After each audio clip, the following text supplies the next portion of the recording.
PR পদ্ধতি এটা হচ্ছে কেন্দ্র থেকে ঘোষিত। আপনারা পিআর পদ্ধতিতে নির্বাচন করতে যাচ্ছেন। আমার দুইটা প্রশ্ন।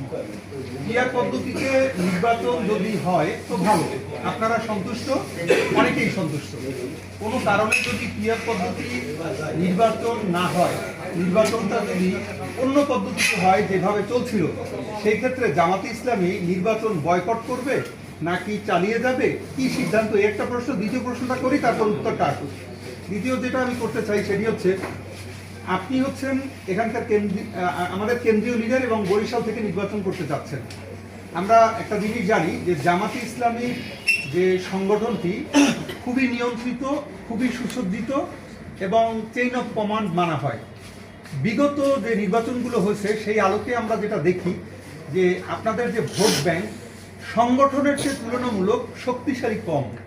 ওই জায়গাটা থেকে আপনার কাছে প্রশ্ন, পেছনের যে নির্বাচনের যে রেজাল্ট সেই এলাকাতে যদি এবার আপনারা কেমন আশা করেন, ওই রকমেরই হবে না উন্নয়ন হবে? আর যদি ওই পরিস্থিতি হয়, আপনারা কি বলবেন আমরা ভোট মানি না? এই বিষয়ে আপনি যেহেতু কেন্দ্রীয় লিডার, আপনার কাছ থেকে আপনাদের কি ভূমিকা হবে একটু শুনতে চাই। শেষের প্রশ্নটাই আগে জবাব দেই। আপনারা এখানে আছেন, সিনিয়ররা তো দেখেই আসেন, আর যারা মানে ইতিহাস থেকে আসছে, 1947 সালে পাকিস্তান স্বাধীন হয়েছিল। হ্যাঁ, এই বাংলাদেশ তখন পাকিস্তানের অংশ ছিল। 54 সালে একটা নির্বাচন হয়েছিল। মুসলিম লীগের প্রায় আপনার 50-60 বছরের রাজনীতির প্রেক্ষাপটে তারা পাকিস্তান নেতৃত্ব আসছে। দেশের জনগণ যখন ঘুরে দাঁড়ায়, তখন 54 সালে সমস্ত আসনগুলোই একেবারে তাদের ভরাডুবি হয়, তার দায়িত্ব আসে। বাংলাদেশের, পাকিস্তানের, উপমহাদেশের রাজনীতিতে অনেক পরিবর্তন হয়েছে এবং নিয়মতান্ত্রিক প্রক্রিয়ায় এই সমস্ত পরিবর্তনগুলো হয়েছে। হ্যাঁ, 69, 70, 90-তে অনেক কিছু প্রত্যাশা ছিল। একজন মনে করছিলাম চলেই যাচ্ছে, কিন্তু ভোটের ব্যবধানে পাল্টাই গেছে। আমরা আশা করছি দেশবাসী তাদের মতামত চেঞ্জ করার ক্ষমতা রাখেন। কারো কাছে তাদের মতামত বিক্রি করে দেন নাই। দেশের মানুষের কল্যাণে বিশ্বস্ত, দায়িত্বশীল, ত্যাগী এবং নিষ্ঠাবান নেতৃত্ব হিসেবে এখন জনগণের কাছে যাওয়ার আমাদের সুযোগ হচ্ছে। আপনারাও দেখছেন। আমরা আশা করি দেশবাসীর সেই প্রত্যাশা ইনশাআল্লাহ আগামী দিনে নতুন পরিবর্তনের জন্য জামাতকে তারা বেছে নেবে ইনশাআল্লাহ। প্রথম প্রশ্নটা আর পিআর পদ্ধতির ব্যাপারে তা আমাদের কথা আমরা বলেছি, যুক্তিগুলো তুলে ধরেছি। সারা দেশে আলাপ আলোচনা চলছে।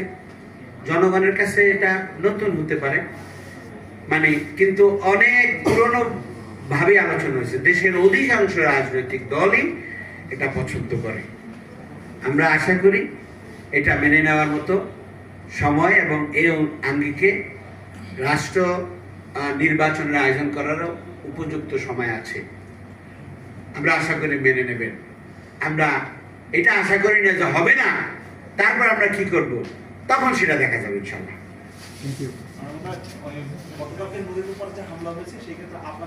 আমরা আমাদের অবস্থান, আমাদের সেক্রেটারি জেনারেলের পক্ষ থেকে বিবৃতি এসেছে।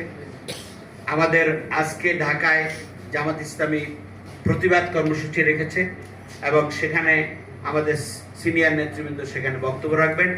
আমরা এটার নিন্দা জানাই, প্রতিবাদ করি। দোষী যারা আছে, সে ভিতরে থাকুক, বাইরে থাকুক, যেই থাকুক, সেইটার মানে ব্যবস্থা নেবে এবং তদন্তে তাদেরকে শাস্তির আওতায় আনবেন। একটি রাজনৈতিক দলের প্রধানের উপরে এই মানে আপনার হামলা, এটা কখনোই সমর্থনযোগ্য নয় এবং এটা যদি এখন বন্ধ না করা হয়, এটা আগামী দিনে দেশের জন্য, রাজনীতির জন্য অনেক বেশি ক্ষতিকর একটি অবস্থা তৈরি করবে। আমরা আশা করি সরকার এবং সংশ্লিষ্ট সকল মহল এই জিনিসটা শক্তভাবে দেখবেন ইনশাআল্লাহ। এই ধর্ম, বর্ণ, দল, মত নির্বিশেষে সকল মানুষের কল্যাণের জন্য আমরা কাজ করার চেষ্টা করব। এখানে আমরা দেখব না কে কোন দল, কোন ধর্ম, কোন মতের অধিবাসী, এইটা আমরা দেখব না। আমাদের নবীজি তিনি যে মদিনা সনদ দিয়েছেন পৃথিবীর সবচেয়ে মানবিক এবং ভারসাম্যমূলক চার্টার। আজকে আমরা একটি সনদ দাবি করতেছি, সেই সনদ হচ্ছে জুলাই অভ্যুত্থানের সনদ। সেই সনদ কিন্তু এখনো পর্যন্ত স্বাক্ষরিত হয় নাই এবং বলা হচ্ছে যে সেই সনদ স্বাক্ষরিত সনদের অঙ্গীকার থাকবে কিন্তু 2 বছর পরে মানা হবে।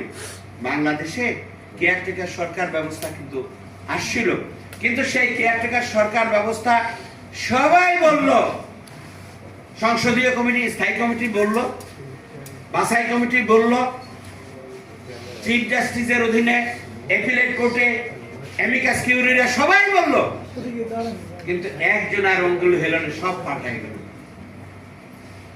বাংলাদেশে এই সনদ যদি আইনি ভিত্তি না থাকে কে আসবে আমরা জানি না, কিন্তু ওরা 2 বছর পরে, তাই 2 বছর পরে কি তাহলে আপনি আসবেন?